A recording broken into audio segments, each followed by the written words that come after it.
Under the cover of night, Nissa drives her shovel into Zalfir's ground. She's digging her own grave. Once, she could bend nature to her will, but now her heart pounded and her muscles shivered. She must have overextended her recovering body, and so she decides to rest. Nissa can't ignore the question clawing at her heart. Is this what happens when a planeswalker loses their spark? She squeezes the dirt between her fingers, asking the plane how it feels, but it doesn't answer. Did this damage extend to the animus powers she possessed before her spark ignited?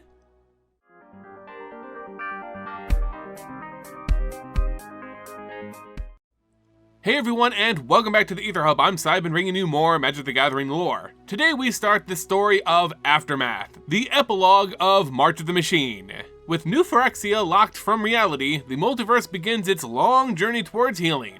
But how do the various planes recover after such a devastating attack, after so much loss? In the aftermath, we follow Planeswalkers, the heroes of this conflict, as they too struggle with the consequences of their war against New Phyrexia. Those consequences just coming to light in this set. Before we begin with the video, you can catch the entire March of the Machine storyline linked on your screen now or in the description below. This video will bring you completely up to speed on the MTG story to this point, so if you haven't seen it yet, I really suggest you give it a watch before jumping into Aftermath. If you enjoy my content here and want to help support the channel, consider leaving this video a like, becoming a subscriber or member, dropping a super thanks, and sharing it with friends. It goes a long way in helping us build this community. Now let's continue with the Aftermath story, Chapter 1, She Who Breaks the World, written by Grace Fong.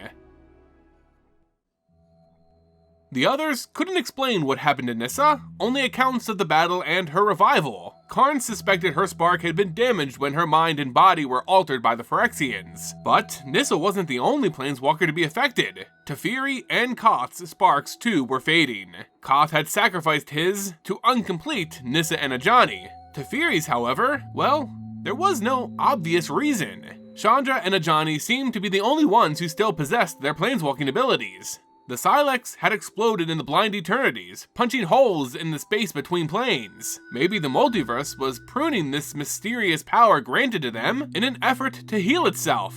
Nissa heard Zalfirin and Mirren celebrating their victories. They had finally finished building the last house in this new village. They were all united as survivors, and the Mirrens would need a new home.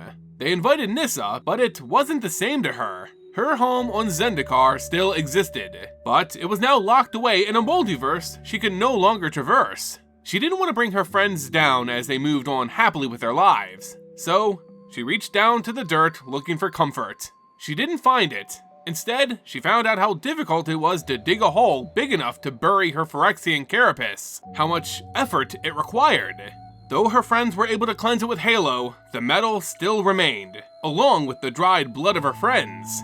She had hurt them all, especially Chandra. They said they forgave her as they cut her out of the carapace that was her prison. They cleansed her mind and her body, but they couldn't cleanse away the memories of what Nissa had done. She was disgusted with herself, disgusted with the part that still missed communicating with New Phyrexia and the invasion tree.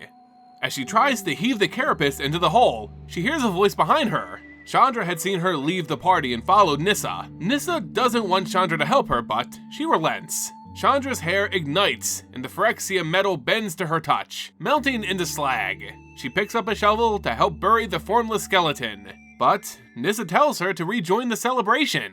Chandra had promised Nissa that she would be there for her, stay with her on this unfamiliar plane, but now she insisted that she needed to leave to find Ajani.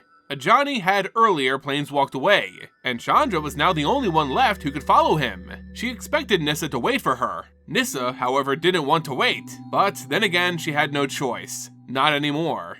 How could Chandra love so many people so freely, and then turn around and break her promise so easily? Nissa asks Chandra what kind of love she has for her, and watches anxiety build up in the person she trusted the most. Chandra risked her life to save Nissa, but she was a hero who would save anyone. Did she love Nissa more than anyone else? Was Nissa now trapped in a one-sided love, an orbit of Chandra, her own personal immortal son? There is pain in her eyes as she tells Chandra to go find Ajani, and turns to resume burying the carapace, unable to watch Chandra planeswalk away. As Nissa wakes in the morning, the first thing she feels is Chandra's absence. Then, she reaches out to the soul of the plane looking for comfort, but there's only silence.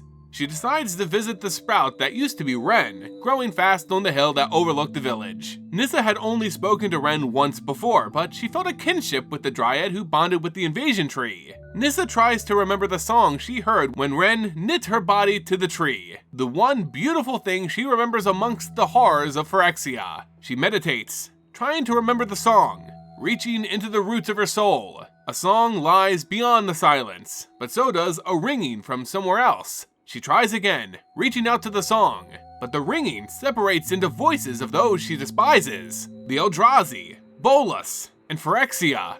Nissa screams as her voices explode into skull-shattering static, sending jolts of pain up her spine.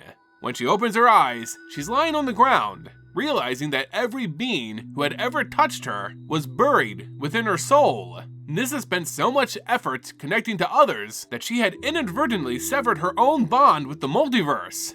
As she rises to her feet, she sees a blue light hovering nearby. Then, the light tears open with a thunderous boom.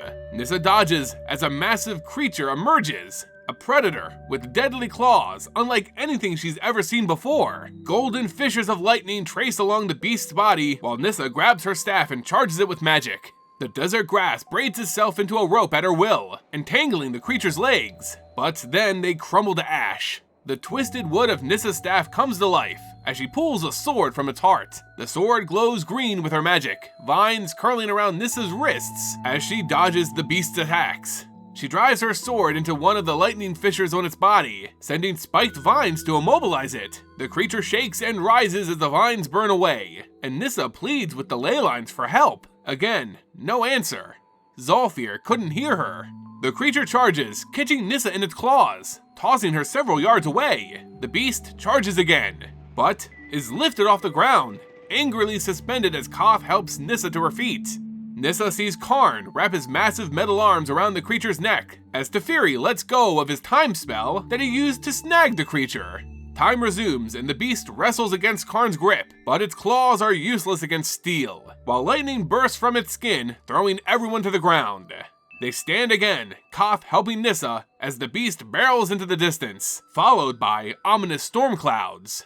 Teferi investigates where the creature emerged, now a gaping portal. Something on the other side of the portal calls to Nissa, humming a ley line song. Desire grips Nissa's heart. She wants this portal to lead her home.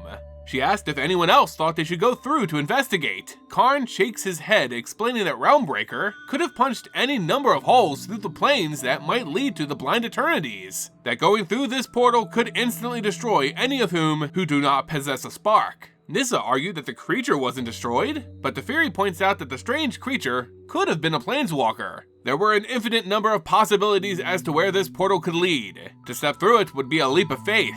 Teferi, Koth, and Karn set off to find the lost and angry beast, sending a reluctant Nissa to the Civic Healer. Nissa tries to sleep in the infirmary, but hears screams and thunder. Her hair stands on end as electricity heats the air. Nissa had no doubt the creature from the portal was near. Nissa staggers upright, grabbing her staff, and hobbles outside. The creature is busy ransacking the mess tent, surrounded by brave warriors of Zolfir and Mirrodin. Nissa casts her magic forwards, sending roots to pull the beast away from the food. She gets the creature's attention, and it chases her vines until the target becomes Nissa herself. Nissa runs to a tree outside the village, raising her staff, bracing for an impact that never comes. She opens her eyes, not to see a time-slowing spell from Teferi, but Chandra, hurling flames into the creature's path. Nissa sends vines lashing at it, some catching fire, scaring the beast. Chandra cranks up the heat as Nissa recognizes the tree she's perched in, a baobab tree whose bark is fire resistant, and she attempts to animate it. Stem by stem, root by root, she pulls the strings of the tree puppet and hurls it at the beast. The trunk rolls over the creature and Chandra encases it in a ring of flame. The creature panics as Chandra makes the circle smaller, evaporating the water inside the baobab tree. The creature inhales the steam, doubling in size, as the burning debris sets the dry grass aflame. Now the beast is so large that one step equals 20 of Nissa and Chandra's, as they attempt to run away. Soon, they're directly under it, and Chandra pulls Nissa with her as she rolls into the opening of the baobab tree. The creature claws at the opening and Chandra sends flames from her palm to dissuade it. Nissa yells at Chandra to stop, begging for the chance to save herself for once. Nissa chokes as she speaks, telling Chandra that if she needed to leave, then she need not come back. Nissa would learn to take care of herself. Chandra apologizes, saying that things have changed, but that she still wants to know Nissa like she had before New Phyrexias' invasion. Nissa wasn't ready to forgive just yet, but willing to work together to get out of their situation. As they formulated a plan, Nissa admitted that she could no longer reach the ley lines, that everything she had connected to drowned out her voice when she called out to it. Chandra reminds her of all the connections she made with the Gatewatch, with Chandra herself. Maybe they weren't drowning Nissa out, but making her stronger. Infinite voices, infinite possibilities. Nissa grips Chandra's fingers as she looks inside herself, to her inner voice, picking the static apart into distinct melodies. She arranges the songs picked up from around the multiverse, harmonizes them, and calls for Zhalfir to join the chorus. Zhalfir answered. It too was cut off from the connections it had made. It too was scared by Phyrexia. Nissa offers an apology to the plane and Zhalfir accepts. Now Nissa can finally forgive herself. Magic floods Nissa's body and she uses the elemental power to reach out to the giant beast. This creature was an elemental in its own right, unknown to Zhalfir, so the plane's magic trapped it in an earthly form. The creature was desperately trying to return to its original form of pure energy, and at once, Nissa knew what to do. The creature grew when it sucked in steam, so energy from heat might help the storm elemental return home. Chandra imbues the creature with fire. Fur melts to vapor. The lightning fissures along its body crack and fall away. The creature liquefies and evaporates, rising into the air as steam, coalescing into a cloud. Nissa and Chandra laugh as rain falls from the sky, extinguishing the dry grass. The droplets turn into a torrent, flooding the desert. They float together and Chandra explains that her love is not always perfect, but that she wanted to do her best. When she left to find Ajani, she realized that he didn't want to be found, and that made her realize that she couldn't just burn through every relationship she cared about. Love leaves room for the other person to be who they are. Ajani would come back when he was ready, and she would have to make room for Nissa too. Chandra made a new promise, to make room for the new Nissa, who could no longer planeswalk. Nissa accepted the promise, pulling Chandra into a kiss. After the flood, Nissa led Chandra to the portal the storm elemental had come through. Nissa understood Chandra's need to roam, and stepping through the portal was a way they could do that together. Hand in hand, the two stepped through the portal, into just one of infinite possibilities. And there you guys have it, the first chapter of the Aftermath story, following the events of March of the Machine. In this story, we had a lot of lingering questions answered, sort of. It looks like it's confirmed that Nissa did indeed lose her spark, along with Karn, which we kinda already got confirmation of. What we didn't know was that Teferi too looks to have lost his ability to planeswalk. It's explained roughly that the multiverse itself may be pruning planeswalkers, as it means to heal itself from the damage dealt by the exploding Sylex. But we may need to wait and see if this is truly the case. If this is really what's going on, sort of like another small mending, then it would explain why we may be seeing a lot less planeswalkers moving forward, and why some planeswalkers not really involved in the March of the Machine story are also losing their sparks. And we can't ignore the portals that are appearing on other planes. These are just like the omen paths that appear on Kaldheim. These are like the lingering effects of the invasion tree that caused accidental tears in the Blind Eternity.